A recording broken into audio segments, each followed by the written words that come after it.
என் பெயர் ரீனா. எனக்கு வயது 22 ஆகிறது. எனக்கு மீனா என்ற ஒரு அக்கா இருக்கின்றார். அவருக்கு வயது 25. எனக்கும் என் அக்காவிற்கும் இடையில் 3 வருடங்கள் இடைவேளை. ஆனால் எங்கள் இருவரையும் பார்க்கும் எல்லோரும் நானும் எனது அக்காவும் இரட்டை சகோதரிகள் என்றுதான் கூறுவார்கள். அவ்வளவு முக ஒற்றுமை எங்களுக்குள். அக்கா கல்லூரி படித்து முடித்துவிட்டு ஒரு தனியார் நிறுவனத்தில் வேலை செய்கின்றார். நான் கல்லூரி படிப்பு முடியும் தருவாயில் இருந்தேன். அப்பொழுது எங்கள் வீட்டில் என் அக்காவிற்கு திருமணம் ஏற்பாடுகள் செய்தார்கள் என் பெற்றோர்கள். அதற்காக தரகரிடம் ஊரில் உள்ள பெரிய இடத்து வீட்டு மாப்பிள்ளைகளாக பார்க்க சொல்லி இருந்தார்கள். ஆனால் என் அக்காவிற்கு யாரையும் பிடிக்காததால் பக்கத்தில் ஊரில் இருக்கும் ஒரு இளைஞனையே அக்காவிற்கு திருமணம் செய்து வைப்பதாக பெற்றோர்கள் முடிவு செய்தார்கள். அவர்கள் வீட்டில் நல்ல வசதி. அதனால் அக்காவும் திருமணத்திற்கு ஒத்துக்கொண்டாள். அதனால் மாப்பிள்ளை வீட்டில் இருந்து எங்கள் வீட்டிற்கு என் அக்காவை பெண் பார்க்க வரச் சொல்லி என் அப்பா அம்மா அவர்கள் வீட்டிற்கு தகவல் தெரிவித்தார்கள். அவர்களும் ஞாயிற்றுக்கிழமை வருகிறோம் என்று அப்பாவிடம் கூறியிருந்தார்கள். நான் விடுதியில் தங்கி படித்து வந்து கொண்டிருந்தேன். இதனால் என் அக்கா எனக்கு தொலைபேசி மூலம் என்னை பெண் பார்க்க வருகிறார்கள், நீயும் அந்த நிகழ்ச்சியில் கலந்து கொள்ள வேண்டும் என்று என்னிடம் கூறினார். நானும் என் அக்கா சொன்னதை கேட்டு மிகவும் மகிழ்ச்சியானேன். பிறகு சரி என்று ஒத்துக்கொண்டேன். அவர்கள் ஞாயிற்றுக்கிழமை பெண் பார்க்க வருகிறார்கள் என்று கூறியது எனக்கு மிகவும் வசதியானது. நான் சனிக்கிழமை என் வீட்டிற்கு சென்று விட்டேன். அங்கு சென்றவுடன் என் அக்கா என்னை இருக்க கட்டிக்கொண்டார்.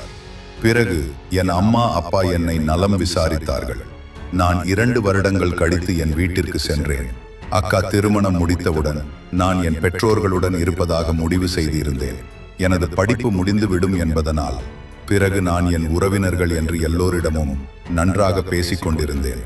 அப்பொழுது என் உறவினர்கள் எல்லோரும் என்னை மீனா என்று அழைத்தனர். அவர்களிடம் நான் சொன்னேன், நான் மீனா கிடையாது, ரீனா என்று. அம்மா கூட குழப்பத்தில் என்னை மீனா என்று தான் அழைத்தார். அந்த அளவிற்கு எனக்கும் என் அக்காவுக்கும் பாகுபாடுகள் இல்லாமல் ஒரே போல் முகமைப்பு இருந்தது. மறுநாள் மாப்பிள்ளை வீட்டில் பெண் பார்க்க வருவதாக கூறியுள்ளதால் எங்கள் வீட்டில் எல்லா ஏற்பாடுகளும் செய்திருந்தார்கள். மாப்பிள்ளை வீட்டிற்காக எங்கள் உறவினர்கள், பெற்றோர்கள், நான், என் அக்கா என எல்லோரும் காத்திருந்தோம். சிறிது நேரத்திலேயே மாப்பிள்ளை வீட்டின் கார் எங்கள் வீட்டு வாசலில் நின்றது. அக்கா அறையில் அலங்காரம் செய்து கொண்டிருந்தாள். நான் ஓடி சென்று ஜன்னல் வழியாக எட்டி பார்த்தேன். அப்பொழுது காருக்குள் இருந்து இறங்கிய மாப்பிள்ளை பார்ப்பதற்கும் மிகவும் அழகாக வசீகரா முகத்துடன் கட்டுக்கோப்பான உடம்புடன் இருந்தார். அவரை பார்த்தவுடன் எனக்கு பிடித்து விட்டது. நான் அவரை ரசித்துக் கொண்டிருந்தேன். திடீரென என் அக்கா என் அருகில் வந்து நின்றாள். உடனே நான் அவரை ரசிப்பதை நிறுத்தி கொண்டு, அக்கா, அங்க பாத்தீங்களா, மாமா எவ்வளவு அழகா இருக்காங்க என்று கூறினேன். பிறகு என் அக்காவிற்கும் மாமாவை மிகவும் பிடித்து விட்டது. பிறகு மாப்பிள்ளை வீட்டில் எல்லோரும் எங்கள் வீட்டில் வந்து அமர்ந்து என் பெற்றோர்களுடனும் உறவினர்களுடனும் பேசிக் கொண்டிருந்தார்கள். என் அக்காவை என் அம்மா காஃபி போட்டு எடுத்துட்டு வர சொன்னாங்க. அக்காவும் காஃபியை கொண்டு போய் கொடுத்து விட்டு வந்தால் மாப்பிள்ளைக்கும் என் அக்காவை பார்த்தவுடன் பிடித்து விட்டது. அதன் பிறகு இருவருக்கும் பிடித்திருக்கிறதா என்று இருவரது சம்மதத்தையும் கேட்டுவிட்டு நிச்சயம் செய்து முடித்தார்கள். பிறகு 1 மாதம் கழித்து அக்காவிற்கு திருமணம் வைத்தார்கள். ஏனென்றால் நான் 1 மாதத்திற்கு பிறகுதான் இனி வீட்டிற்கு வருவேன். அதனால் அக்காவின் திருமணத்தை 1 மாதம் கழித்து வைத்தார்கள். மாப்பிள்ளையிடம் எப்படியாவது பேசிவிட வேண்டும் என்று நான் நினைத்து கொண்டிருந்தேன். அதேபோல் எனக்கு ஒரு சந்தர்ப்பம் கிடைத்தது. மாப்பிள்ளை வீட்டில் எல்லோரும் அவர்கள் வீட்டிற்கு செல்ல தயாராகும் பொழுது மாப்பிள்ளை சிறிது நேரம் அக்காவுடன் பேச வேண்டும் என்று கூறினார். அதனால் என் அக்காவின் அறையில் அவரை சென்று பேச சொல்லி இருந்தார்கள். அப்பொழுது நான் என் அக்காவிடம், மாப்பிள்ளையிடம், நான் சிறிது நேரம் பேசுகிறேன், உனக்கு சரியானவரா என்று தெரிந்து கொள்ள வேண்டும் என்று சொல்லிவிட்டு என் அக்காவை அங்கிருந்து செல்ல சொல்லிவிட்டு அக்காவின் அறையில் நான் இருந்தேன். மாப்பிள்ளை வந்தவுடனே அவர் வேலையை ஆரம்பித்து விட்டார். நான் ஜன்னல் அருகில் நின்று கொண்டிருந்தேன். அவர் அறைக்குள் வந்தவுடன் பின்னால் இருந்து என்னை காட்டி அணைத்தார். முதலில் நான் எந்த சத்தமும் கொடுக்கவில்லை. ஏனென்றால் நான் எதிர்பார்த்தது அதுதான். அதனால் எந்த சத்தமும் போடாமல் நின்று இருந்தேன். அதன் பிறகு அக்கா பார்த்து விடுவாளோ என்று நினைத்து அவரிடம், என்ன பண்றீங்க சார், நான் உங்களை கல்யாணம் பண்ணிக்க போறேன், பொண்ணு கிடையாது என்று கூறினேன். உடனே அவர், என்ன சொல்ற மீனா, கீழே என்ன பிடிச்சிருக்குதுன்னு சொன்னேன். இப்போ உனக்கு என்ன பிடிக்கலையா என்று கேட்டார். உடனே நான் அதற்கு சிரித்து கொண்டே, நான் ரீனா மீனாவோட தங்கச்சி, பார்க்க 2 பேரும் ஒரே மாதிரி இருப்போம் என்று என்னை நானே அறிமுகம் செய்து கொண்டேன். உடனே அவர், நீ ஏன் கீழே வரவில்லை என்று என்னை கேட்டார்.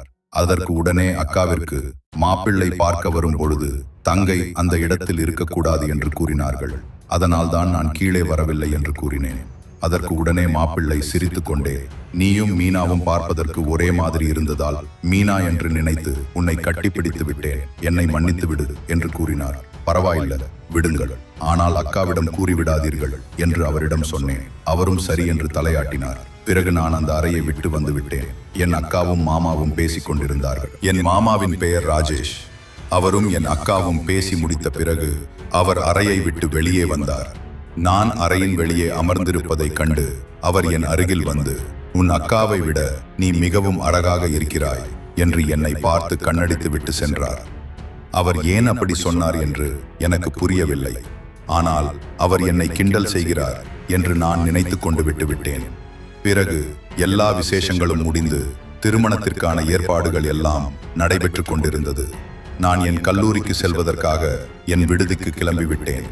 என் அக்காவிடம் நான் திருமணத்திற்கு ஒரு வாரம் முன்பே வந்து விடுவேன் என்று கூறிவிட்டு சென்றேன்.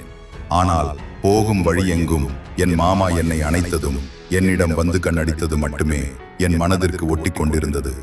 எந்த ஆணுடனும் பேசாத நான் மாமாவிடம் பேசி பழக வேண்டும் என விரும்பினேன். பிறகு விடுதிக்கு வந்தேன். அங்கு என் தோழி ரஞ்சிதாவை பார்த்தேன். அவளிடம் நடந்த விஷயங்கள் அனைத்தையும் கூறினேன். அவள் முதலில் சிரித்தாள். பிறகு உனக்குள் காதல் மலர்ந்து இருக்கிறது என்று கூறினார். உடனே நான் அவரிடம், அக்கா கணவன் மீது எனக்கு எப்படி காதல் மலரும்? அவர் என் அக்காவை திருமணம் செய்து கொள்ளப் போகிறவர் என்று கூறினேன். உடனே அவள், உனக்கு அவரை பார்த்தவுடன் வந்த உணர்வுகள் அனைத்துமே காதலின் உணர்வுகள் தான், அதனால் தான் நான் கூறுகிறேன் என்று சொல்லிவிட்டு அங்கிருந்து சென்றார். நாங்கள் இருவரும் விடுதி அறைக்கு சென்று விட்டோம். மறுநாள் கல்லூரிக்கு சென்றோம். அப்பொழுது எங்கள் கல்லூரியில் படிக்கும் இன்னொரு தோழி அவள் அக்காவின் திருமணத்திற்கு சென்று வந்ததாய் பற்றி கூறினார். என்னிடம் வந்து, உன் அக்காவிற்கு எப்பொழுது திருமணம் என்று கேட்டார். நான் அதற்கு இன்னும் ஒரு மாதம் இருக்கிறது என்று கூறினேன். அவள், உன் அக்காவின் திருமணம் முடிந்தால் உனக்கும் மிகவும் சந்தோஷமாக இருக்கும் என்று கூறினார். எனக்கு ஒன்றும் புரியவில்லை என்று அவளிடம் கேட்டேன். அதற்கு உடனே அவள், எங்க அக்காவிற்கு திருமணமாகி முதல் நாள் என் அக்காவிற்கு உடம்பு சரியில்லை. ஏனென்றால் திருமணத்திற்கு 3 நாட்கள் முன்பே சடங்கு சம்பிரதாயம் என்று அவர்களை சரியாக சாப்பிட விடாமல் தூங்க விடாமலும் செய்ததால் என் அக்காவிற்கு உடல்நிலை சரியில்லாமல் போனது. இதனால் முதலிரவு அன்று என் அக்கா அவள் அறைக்கு சென்றபோது நான் அவர்கள் இவரும் என்ன பேசிக் கொள்கிறார்கள் என்று ஜன்னல் அருகில் நின்று காது கொடுத்து கேட்டுக்கொண்டிருந்தேன். அப்பொழுது என் அக்கா என் மாமாவிடம், எனக்கு உடல்நிலை சரியில்லை, இதனால் இப்பொழுது வேண்டாம், இன்னொரு இரவு பார்த்து கொள்ளலாம் என்று கேட்டுக்கொண்டார். அதற்கு உடனே என் மாமாவும் சரி என்று ஒத்துக்கொண்டார். பிறகு என் அக்கா மாத்திரைகளை சாப்பிட்டு விட்டு தூங்கிவிட்டார். ஆனால் என் மாமாவிற்கு முதல் இரவில் என்ன நினைவுகள் வைத்திருந்தாரோ தெரியவில்லை. குட்டி போட்ட பூனை போல் அங்கும் இங்கும் நடந்து கொண்டே இருந்தார். இதனை பார்த்து நான் அவரை ஜன்னல் வழியில் அழைத்தேன். அவரும் வந்தார்.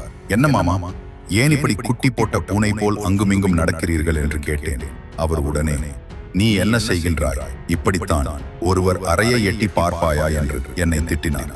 பிறகு உங்களுக்கு உதவி செய்யலாம் என்று வந்தேன். நீங்கள் என்னவென்றால் இப்படி என்னை திட்டுகிறீர்களே, நான் செல்கிறேன் என்று கூறினேன். உடனே அவர், சரி சரி, நீ நில் நில், என்ன உதவி என்று சொல்லிவிட்டு போ என்று கேட்டார். கதவை திறங்கள், கூறுகிறேன் என்று சொல்லிவிட்டு ஜன்னலை விட்டு கதவருகே வந்து நின்றேன். அவரும் கதவை திறந்தார். பிறகு நான் அவரை வாங்கல் கூறுகிறேன் என்று அவர் கையை பிடித்து அழைத்துக் கொண்டு என் அறைக்கு சென்றேன். அங்கு அவரை இருக்க கண்டுபிடித்துக் கொண்டேன். அவருக்கு என்ன செய்வது என்று தெரியவில்லை. முதலில் இதெல்லாம் தவறு என்று கூறினார். ஆனால் நான் உங்கள் பசியை தீர்க்க என்னை நீங்கள் ஏற்றுக்கொள்ள மாட்டீர்களா என்று கேட்க அவரும் இந்த வாய்ப்பை நழுவ விட வேண்டாம் என்று நினைத்தாரோ என்னவோ, சரி என்று என்னை கட்டிலில் தள்ளிவிட்டு என் மேல் பாய்ந்து விட்டார் என்று சொல்லிக்கொண்டே சிரித்துக் கொண்டிருந்தார். என் அக்காவிற்கு திருமணமானதால் அடிக்கடி எங்களுக்குள் இப்படி நடக்கின்றது, இதே போல் உனக்கும் நடக்கும் தானே என்று என்னை பார்த்து கேட்க நான் அப்படியே நல்லவளை போல் நடித்து அப்படியெல்லாம் நான் செய்ய மாட்டேன் என்று கூறிவிட்டு அங்கிருந்து சென்று விட்டேன். ஆனால் இவள் கூறியது எனக்கு ஒரு நல்ல யோசனையாக இருந்தது. சரி, எப்படியாவது இவள் கூறியது போல ஒரு நாளாவது இருந்துவிட வேண்டும் என்று நினைத்தேன். ஆனால் இன்னும் ஒரு மாதங்கள் நாம் பொறுத்து கொள்ள வேண்டுமே என்று அமைதியாக இருந்தேன். பிறகு வீட்டில் இருந்து எனக்கு தொலைபேசியின் மூலம் அழைப்பு வந்தது. அக்காவின் திருமணம் நெருங்கிவிட்டது. ஒரு வாரம் முன்னதாகவே வீட்டிற்கு வர சொல்லி இருந்தார்கள். ஆனால் எனக்கும் என் மாமாவை பார்க்க வேண்டும் என்ற ஆர்வத்தில் 2 வாரம் முன்பாகவே வீட்டிற்கு சென்று விட்டேன். அங்கு சென்ற பொழுது என் அக்கா என் மாமாவுடன் தொலைபேசியில் பேசிக் கொண்டிருந்தாள். நான் வந்ததை கூட கவனிக்கவில்லை. அவள் உடனே நான் அவள் அருகில் சென்று அவள் தொலைபேசியை பிடுங்கி நான் என் மாமாவிடம், என்ன மாமா, நீங்க வந்த உடனே என் அக்கா என்ன மறந்துட்டா போல என்று கூற, அவருடனே, ஏ ரீனா, நீ எப்போ வந்த? உன் கூட பேசணும்னு நான் ரொம்ப நாளா காத்துக்கிட்டு இருந்தேன். தெரியுமா, உன் அக்கா பக்கத்துல இருக்காளா என்று கேட்டார். அவர் ஏதோ என்னிடம் கூற வருகிறார் என்று புரிந்தது. அதனால் நான் உடனே ஆம் இருக்கின்றாள் என்று கூறிவிட்டு, பிறகு நான் உங்களிடம் பேசுகிறேன் மாமா என்று சொல்லிவிட்டு அக்காவிடம் தொலைபேசியை கொடுத்துவிட்டு அங்கிருந்து சென்று விட்டேன். பிறகு மாமாவின் தொலைபேசி எண் எப்படியாவது எனக்கு வேண்டும், அவர் என்னிடம் என்ன சொல்ல வந்தார் என்று எனக்கு தெரிந்து கொள்ள ஆர்வமாக இருந்தது. அதனால் அக்காவின் தொலைபேசி அவளுக்கு தெரியாமல் எடுத்து மாமாவின் எண்ணை நான் எனது தொலைபேசியில் போட்டுக்கொண்டேன். பிறகு அவருக்கு நான் தொலைபேசியில் அழைப்பை விடுத்தேன். அவரும் தொலைபேசியை எடுத்து ஹலோ என்று முதலில் கூறினார். உடனே நான் ரீனா பேசுகிறேன் என்று சொன்னேன். அவருக்கு மிகவும் சந்தோஷம். அவர் என்னிடத்தில் என் தொலைபேசி எண் எப்படி எடுத்தாய் என்று கேட்டார். நான் என் அக்காவிற்கு தெரியாமல் திருட்டுத்தனமாக அவர் தொலைபேசி எண்ணை எடுத்து விட்டேன் என்று கூறினேன். அவர் உடனே சிரித்து கொண்டே, என்னை விட பயங்கரமான ஆளாய் இருக்கிறாயே என்று கூறினார். என்ன சொல்கிறீர்கள் மாமா என்று கேட்டேன். அவர் முதலில் எதுவும் சொல்லவில்லை, சிரித்தபடி இருந்தார். பிறகு என்னை நலம் விசாரித்துவிட்டு தொலைபேசியை துண்டித்தார். இப்படியே நாங்கள் இருவரும் ஒரு வார காலம் பேசி நண்பர்களானோம். அக்காவுடன் பேசுவதை விட மாமா என்னுடன் பேசுவதில் அதிக ஆர்வம் காட்டினார் என்று நன்றாகவே தெரிய வந்தது. பிறகு அக்காவின் திருமணம் வெகு சிறப்பாக அரங்கேறியது. திருமணத்திற்கு முதல் நாள் இரவு என் மாமா எனக்கு ஒரு உடையை கொடுத்து, நீ இதைதான் அணிந்து கொள்ள வேண்டும் என்று கூறினார். முதலில் அவர் எனக்கு அன்பாக வாங்கி கொடுக்கிறார் என்று நினைத்து அந்த ஆடையை உடுத்திக் கொண்டேன். நான் அந்த ஆடையை அணிந்திருந்ததை பார்த்து எல்லோரும் எனக்கு அது மிகவும் அழகாக இருக்கிறது என்று கூறினார்கள். என் அக்கா எனக்கு தெரியாமல் எப்பொழுது இந்த ஆடையை வாங்கினாய் என்று கேட்டார். நான் உடனே என் கல்லூரி நண்பர்கள் எனக்கு இதை கொடுத்தார்கள் என்று என் அக்காவிடம் போய் கூறினேன். எங்க அக்கா, இந்த ஆடை உனக்கு மிகவும் அழகாக இருக்கிறது என்று கூறினார். பிறகு நாங்கள் இருவரும் உறங்கிவிட்டோம். மறுநாள் திருமணம் முடிந்து விட்டது. திருமணம் முடிந்து அக்காவையும் மாமாவையும் எங்கள் வீட்டிற்கு அழைத்து வந்தார்கள். நான் முன்னதாகவே வீட்டிற்கு சென்று அவர்களுக்கு ஆரத்தி ஏற்பாடு செய்து வைத்திருந்தேன். அவர்கள் இருவரும் வந்தவுடன் அவர்களுக்கு ஆரத்தி எடுத்து உள்ளே அழைத்து சென்று விட்டோம். முதலில் என் மாமா கழிவறைக்கு செல்ல வேண்டும் என்று அக்காவிடம் கூறினார். அக்கா உடனே அவள் அறைக்கு சொல்ல சொன்னார். ஆனால் அக்காவின் அறையும் எனது அறையும் பக்கம் பக்கம்தான் என்பதால் அவர் என் அறைக்கு வந்தார். நான் என் அறையில் அலங்காரங்களை எல்லாம் கலைத்துக் கொண்டிருந்தேன். அப்பொழுது கதவு திறக்கும் சத்தம் கேட்டு திரும்பி பார்த்தேன். என் மாமா, என்ன மாமா, அக்கா அறை பக்கத்தில் இருக்கிறது, மாற்றி வந்துட்டீங்களா என்று கேட்டேன். எனக்கு தெரியாதா, உன் அக்கா அறை எது, உன் அறை எது என்று கேட்டுக்கொண்டே என் அருகில் வந்து, இந்த உடை உனக்கு மிகவும் அழகாக இருக்கிறது என்று கூறி என் இடுப்பில் கை வைத்து அழுத்தினார். எனக்கு ஒன்றும் புரியவில்லை. ஆனால் அவர் என் இடுப்பை பிடித்ததில் எனக்கு ஒரு உணர்வு ஏற்பட்டு என்னை அறியாமலே நான் அவர் மேல் சாய்ந்து கொண்டேன். உடனே அவர் என்னை கட்டி அணைத்துக் கொண்டார். பிறகு என் முகத்தை பிடித்து எனக்கு முத்தம் கொடுக்க அருகில் வந்தார். அப்பொழுது சமையலறையில் இருந்த அம்மா, மாப்பிள்ளை வந்துவிட்டாரா மீனா என்று குரல் கொடுக்க சற்றென்று சுதரித்துக் கொண்ட நாங்கள் இருவரும் விலகிச் சென்று விட்டோம். பிறகு என் மாமா என் அக்காவிடம் சென்று அமர்ந்து கொண்டார். அவர்களுக்கு பாலும் பழமும் கொடுத்தார்கள். என் மாமா அப்படி நடந்து கொண்டது எனக்கு மிகவும் பிடித்திருந்தது. அதனால் நான் அவரின் அருகில் சென்று அமர்ந்தேன். அப்பொழுது எல்லோரும் எங்களையும் சேர்த்து வைத்து கிண்டல் செய்தார்கள். என் அக்காவும் என் குடும்பத்தாரும் உறவுகள் எல்லாம் அதை பெரிதாக எடுத்துக் கொள்ளவில்லை. ஆனால் நான் எதற்காக அவர் அருகில் உட்கார்ந்திருக்கிறேன் என்று எனக்கும் என் மாமாவிற்கும் மட்டும்தான் தெரியும். பிறகு பாலும் பழமும் அக்காவும் மாமாவும் சாப்பிட்டார்கள். மாமா அக்காவிற்கு தெரியாமல் எனக்கு எனது கைகளில் அவர் சாப்பிட்ட பழத்தை கொடுத்தார். நானும் அதை சாப்பிட்டேன். இதிலிருந்தே நாங்கள் இருவரும் ஒருவரை ஒருவர் விரும்புகிறோம் என்று புரிந்து கொண்டோம். பிறகு அன்று இரவு வீட்டில் முதலிரவுக்கு தேவையான ஏற்பாடுகள் எல்லாம் என் அக்காவின் அறையில் வெகு சிறப்பாகவே நடந்து கொண்டிருந்தது. நான் என் அக்காவின் அறைக்கு சென்று பார்த்தேன். அங்கு என்னையும் என் மாமாவையும் கற்பனை செய்து பார்த்து பிறகு என் அக்காவின் குரல் அழைக்க கற்பனையில் இருந்து வெளியே வந்தேன். இங்க என்ன செய்யற ரீனா என்று என் அக்கா கேட்டால் உடனே நான், இல்லை அக்கா, உன் அறை எப்படி இருக்கிறது என்று பார்க்க வந்தேன் என்று கூறிக்கொண்டு அக்காவை கிண்டல் செய்து சிரித்துக் கொண்டிருந்தேன். என் அக்கா பிறகு அவளுக்கு அலங்காரம் செய்ய என்னை கூப்பிட்டாள். அதனால் நான் அவளுக்கு அலங்காரம் செய்துவிட்டு என் அறைக்கு சென்று அமர்ந்திருந்தேன். அக்காவிற்கு நல்லது நடக்கிறது என்று சந்தோஷப்படுவதா, இல்லை நாம் விரும்பி அவர் இன்னொரு பெண்ணுடன் இருப்பதை நினைத்து வருத்தப்படுவதா என்று தெரியாமல் என் அக்காவின் அறையில் என்ன நடக்கிறது என்று பார்ப்பதற்காக சென்றிருந்தேன். என் தோழி செய்ததைப் போல் நானும் ஜன்னல் வழியாக என் அக்காவின் அறையை எட்டி பார்த்தேன். அப்பொழுது என் மாமா என் அக்காவிடம் உறவில் ஈடுபட்டு கொண்டிருந்தார். பிறகு எல்லாம் முடிந்ததும் அக்கா எனக்கு மிகவும் உடல் வலியும் சோர்வாகவும் இருக்கிறது, அதனால் என்னை தொந்தரவு செய்யாதீர்கள் என்று சொல்லிவிட்டு உறங்கிவிட்டார். 2 மணி நேரமாக கால் கடுக்க நின்று அவர்கள் என்ன செய்கிறார்கள் என்று பார்த்து கொண்டிருந்தேன். பிறகு எல்லாம் தான் முடிந்து விட்டதே என்று நினைத்து கொண்டு என் அறையில் சென்று உறங்க தயாரானேன். அப்பொழுது என் அறை திறக்கும் சத்தம் கேட்டது. யார் என்று எழுந்து பார்த்தபொழுது என் மாமா அங்கு வந்தார். என்னிடம் வந்து, உன் அக்கா மிகவும் மோசம், என் ஆசை அடங்குவதற்குள்ளே அவள் உறங்கிவிட்டாள், நீ என்னுடன் இருக்கிறாயா என்று என்னிடம் அனுமதி கேட்டார்.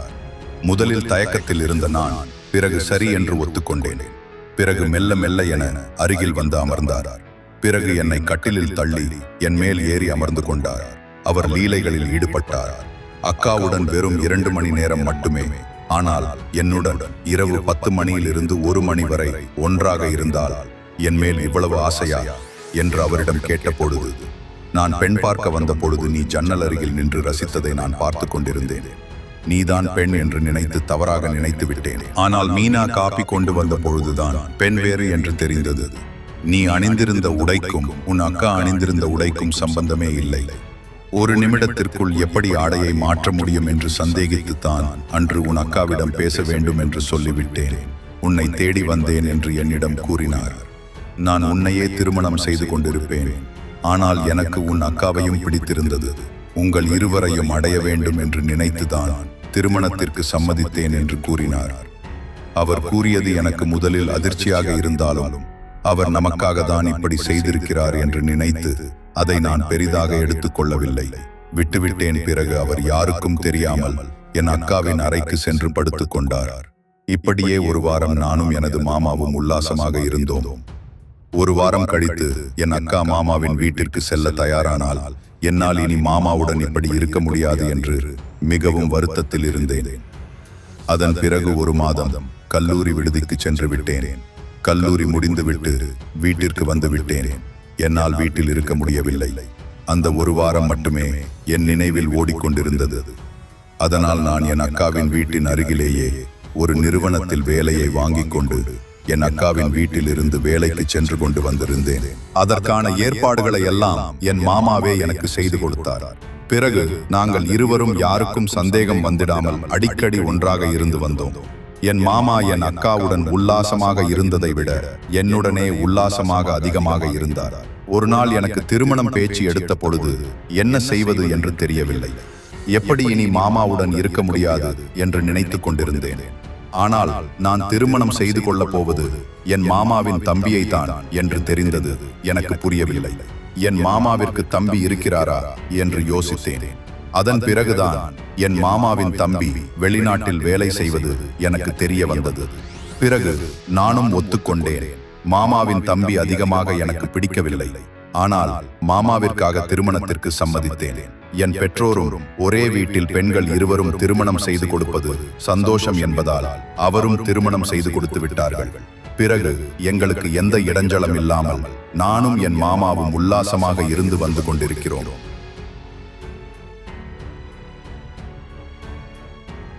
என் பெயர் குமார். நான் ஒரு காவல் நிலையத்தில் காவலராக வேலை செய்கின்றேன்.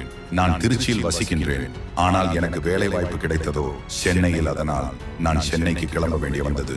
என் அம்மா என்னிடம் குமார் பார்த்து பத்திரமாக இருக்க வேண்டும். காவல் நிலையத்தில் வரும் வழக்குகள் எல்லாம் கஷ்டமாகவும் ஆபத்தாகவும் இருக்கும். அவற்றையெல்லாம் நீ தைரியமாகவும் பாதுகாப்பாகவும் கையாள வேண்டும் என்று தைரியம் கூறி எனக்கு வழி அனுப்பினார். என் அம்மா நான் சென்னையில் காவலர்கள் குடியிருப்பில் தங்கியிருந்தேன். எப்பொழுதும் வரும் வழக்கெல்லாம் ஆழ்கடத்தல், சண்டை, இப்படிதான். காவல் நிலையங்களில் புகார் வரும். ஆனால் அன்று ஒரு மாமியார் மருமகளால் ஒரு வயதானவர் இறந்துவிட்டார் என்று புகார் வந்தது. அதை நாங்கள் விசாரணை செய்வதற்காக சென்றிருந்தோம். முதலில் நாங்கள் இறந்தவரின் சடலத்தை கைப்பற்றி பிரேத பரிசோதனைக்காக அரசு மருத்துவமனைக்கு அனுப்பி வைத்தோம். பிறகு அங்கிருந்து சிறு சிறு தகவல்களை சேகரித்து இறந்தவர் தற்கொலை செய்து கொண்டார் என்பது உறுதியானது. ஆனால் தற்கொலைக்கு காரணம் யார் என்று தெரியவில்லை. இறந்தவரின் மனைவியிடம் விசாரித்த பொழுது இறந்தவரின் மனைவி வள்ளியிடம் விசாரணையை தொடங்கினேன். வள்ளியிடம் சென்று உங்களை பற்றி கூறுங்கள் என்று சொன்னேன். அதற்கு அவரை பற்றி கூறினார். வள்ளி வீட்டிற்கு ஒரே பெண் என்றும் வள்ளி அவர் பள்ளி படிப்பை அவர் சொந்த ஊரில் முடித்ததாகவும் கல்லூரியை வெளியூரில் படித்ததாகவும் தெரிவித்தார். அதன் பிறகு கல்லூரியில் படிக்கும் அவருடன் படிக்கும் ஒரு நபரை காதலித்து வீட்டில் தெரிவித்து திருமணம் செய்து கொண்டார் என்றும், திருமணத்திற்கு பிறகு வாழ்க்கை நல்லபடியாகவே போய்க் கொண்டிருந்த நிலையில் திடீரென கணவருக்கு வேறொரு பெண்ணுடன் பழக்கம் ஏற்பட்டு தன்னிடம் அடிக்கடி சண்டை வளர்த்ததாகவும் அந்த பெண்ணிற்காக தன்னை தினமும் அடித்து சித்திரவதை செய்ததாகவும் தெரிவித்தார். அதன் பிறகு அவர் அம்மா வள்ளியை இதற்கு மேல் உன் கணவனுடன் வாழ வேண்டாம் என்று கூறி விவாகரத்து செய்து விடுமாறு கேட்டுக்கொண்டுள்ளார்கள். இதனால் வள்ளியும் தன் கணவனை விவாகரத்து செய்துவிட்டு அன்னையுடன் வாழ்ந்து வந்தது தெரிய வந்தது. அதன் பிறகு வள்ளி ஒரு ஜவுளி கடையில் வேலை செய்ததாகவும் தெரிவித்தார். நான் அவரிடம் உங்களுக்கு இது முதல் கல்யாணம் கதிரவன் என்று கேட்டேன். அதற்கு அவர் இல்லை, இறந்து போன தன் கணவன் கதிரவன் தனக்கு இரண்டாவது கணவர் என்றும் கூறினார். அதன் பிறகு நீங்கள் கதிரவனை எப்பொழுது பார்த்தீர்கள்? எப்படி உங்கள் இருவருக்கும் பழக்கம் ஏற்பட்டது என்று நான் கேட்டேன். அதற்கு வள்ளி நான் வேலை செய்த ஜவுளி கடைக்கு ஒரு நாள் கதிரவன் புடவை எடுப்பதற்காக வந்திருந்தார். அவர் புடவை எடுக்கும் பொழுது நான் அவருக்கு உதவி செய்தேன். அப்பொழுது எனக்கு நன்றி தெரிவித்தார். நான் அவரிடம் அருமையாக இருக்கும் என்று கூறினேன். அதற்கு அவர் என் மனைவிக்கு நான் புடவை எடுக்கவில்லை, என் அம்மாவிற்கு நான் புடவை எடுக்கின்றேன் என்று கூறினார். நான் உடனே தவறாக நினைத்து விட்டேன், மன்னித்து விடுங்கள் என்று சொல்லிவிட்டு அங்கிருந்து சென்றேன். பிறகு அவர் எங்கள் ஜவுளி கடைக்கு அடிக்கடி புடவை எடுப்பதற்காகவும் அவர்களிடம் வேலை செய்யும் ஆட்களுக்கு துணிகள் எடுத்துக் கொடுப்பதற்காகவும் வர ஆரம்பித்தார். ஒரு நாள் இரவு நேரத்தில் புடவை எடுப்பதற்காக எங்கள் கடைக்கு வந்திருந்தார். அப்பொழுது அடைக்கும் நேரம் என்பதால் நான் தான் அவருக்கு புடவை எடுத்துக் கொடுத்தேன். பிறகு நான் கடையை விட்டு வெளியே வந்து எனது பேருந்துக்காக நின்று கொண்டிருந்தேன். அப்பொழுது அதே பேருந்தில் கதிரவனும் பயணித்தார். நாங்கள் இருவரும் அடிக்கடி சந்தித்துக் கொண்டதால் ஒரே இருக்கையில் அமர்ந்து பயணித்தோம்.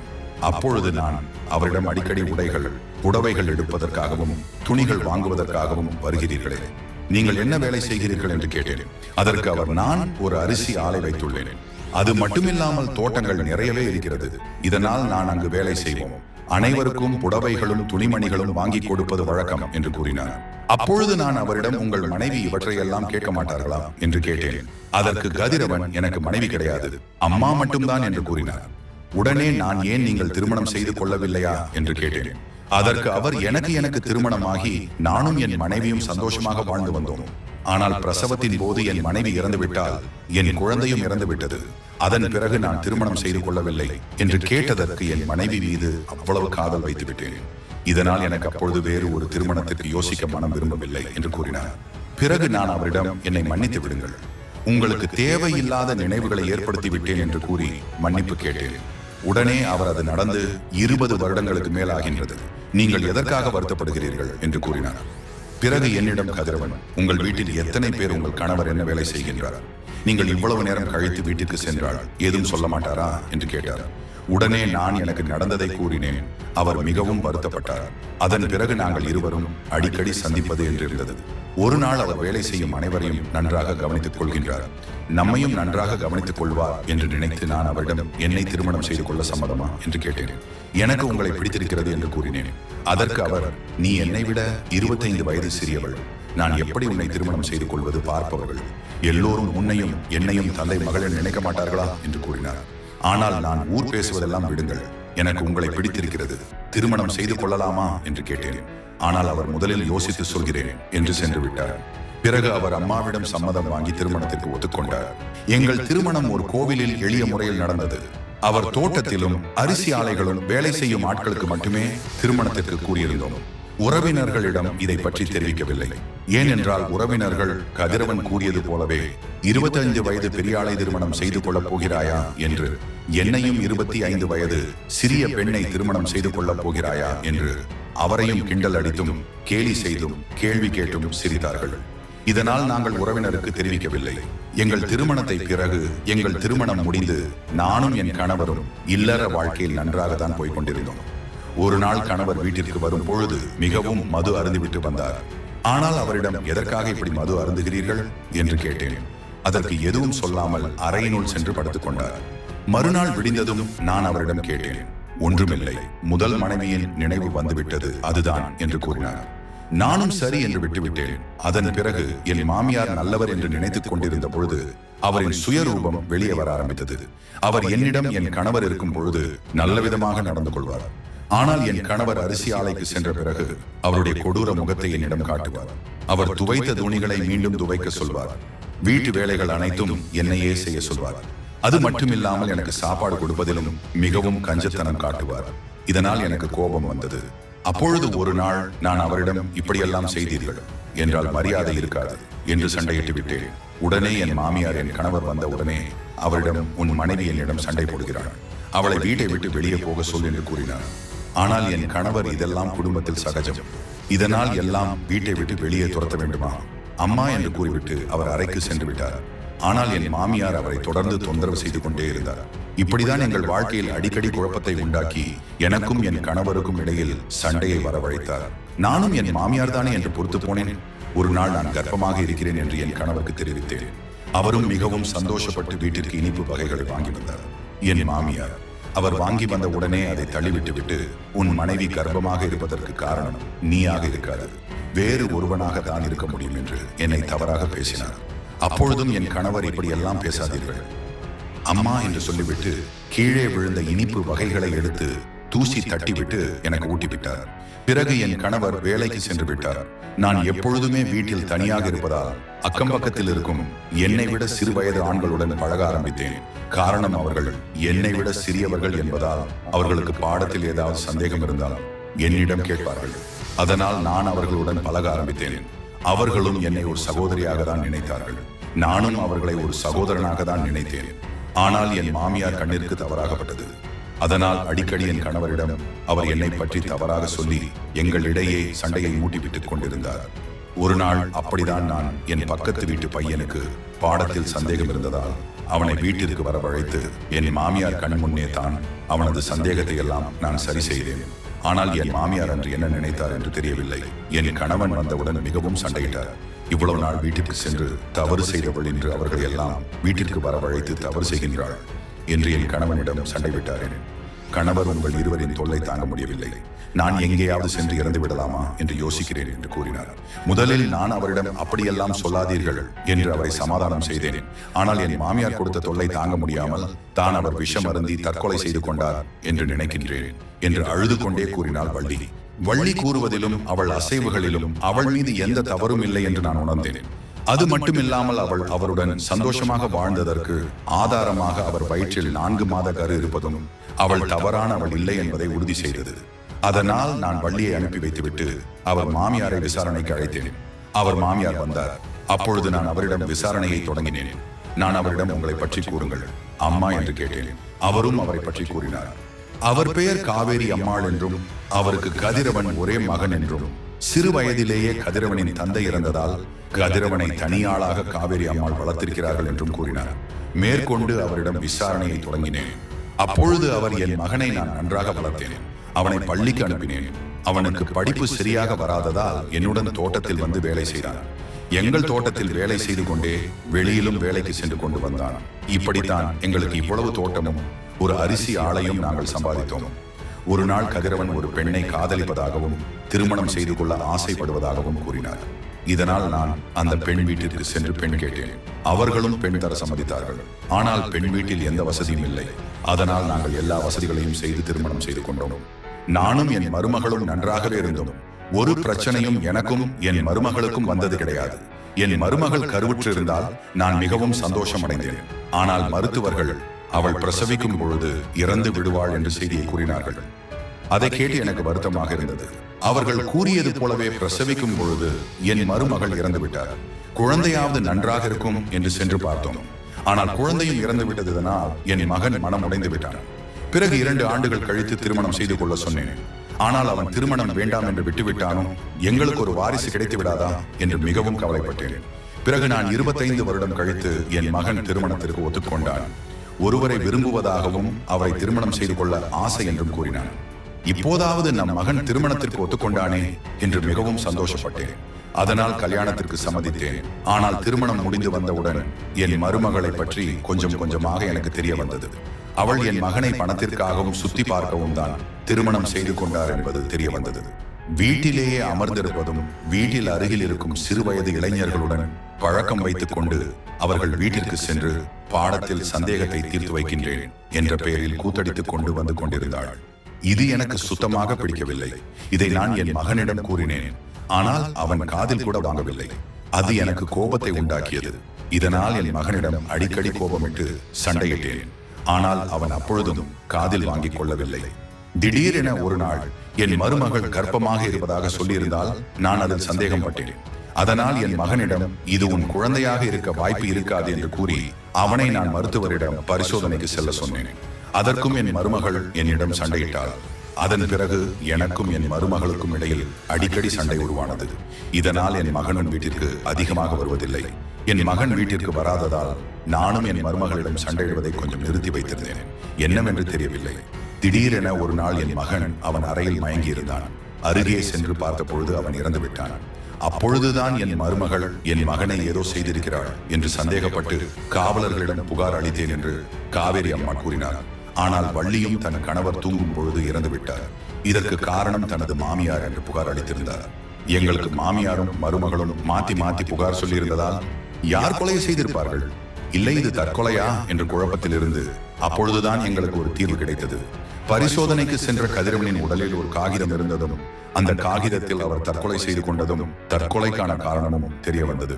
அதன் பிறகு தனக்கு மன உளைச்சல் அதிகமாக இருப்பதாகவும் தன் மனைவியும் அம்மாவும் அடிக்கடி சண்டையிட்டுக் கொள்வது இவர்களை எப்படி சமாளிப்பது என்றும் தெரியவில்லை என்றும், பிறகு தொழிலில் அதிக வீழ்ச்சி அடைந்ததாலும் ஊரில் உள்ளவர்கள் எல்லாம் கிழவனுக்கு இளம் பெண்ணை திருமணம் செய்து விட்டார்கள் என்றும் கேலி கிண்டல் அடித்ததாகவும், இதனால் மனமுடைந்த அவர் வீட்டிற்கு வந்தால் தன் மனைவியை பற்றி அம்மா இவ்வாறு கூறியதாகவும், மனைவியும் அதற்கு ஏற்றாற்போல் அக்கம் பக்கம் உள்ளவர்களுடன் சிரித்து பேசுவது என்றும் இருந்ததால் என்ன செய்வது என்று புரியாமல் தன் முதல் மனைவியை சென்ற இடத்திற்கே சென்று விடலாம் என்று நினைத்து தற்கொலை செய்து கொண்டதாக அந்த கடிதத்தில் எழுதியிருந்தார்.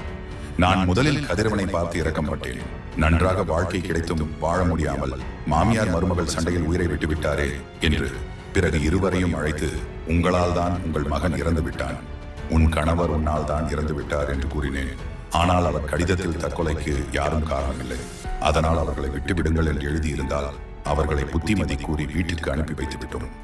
இவற்றை கேட்ட காவேரி அம்மாள் தன் மருமகளிடம் மன்னிப்பு கேட்டு, தன் மகனின் குழந்தை எப்படியாவது நன்றாக வர வேண்டும், அவனையாவது நான் நன்றாக பார்த்துக் கொள்வேன், உன்னிடம் சண்டையிட மாட்டேன் என்று கூறி தன் மருமகளை கண்ணுடனே அழைத்து சென்றார். காவேரி அம்மாள் இப்பொழுது இருக்கும் ஒற்றுமை அப்பொழுதே இருந்திருந்தால் இன்று ஒரு உயிர் போயிருக்காது என்று நினைத்துக் கொண்டே அவரது வழக்கை முடித்து விட்டேன்.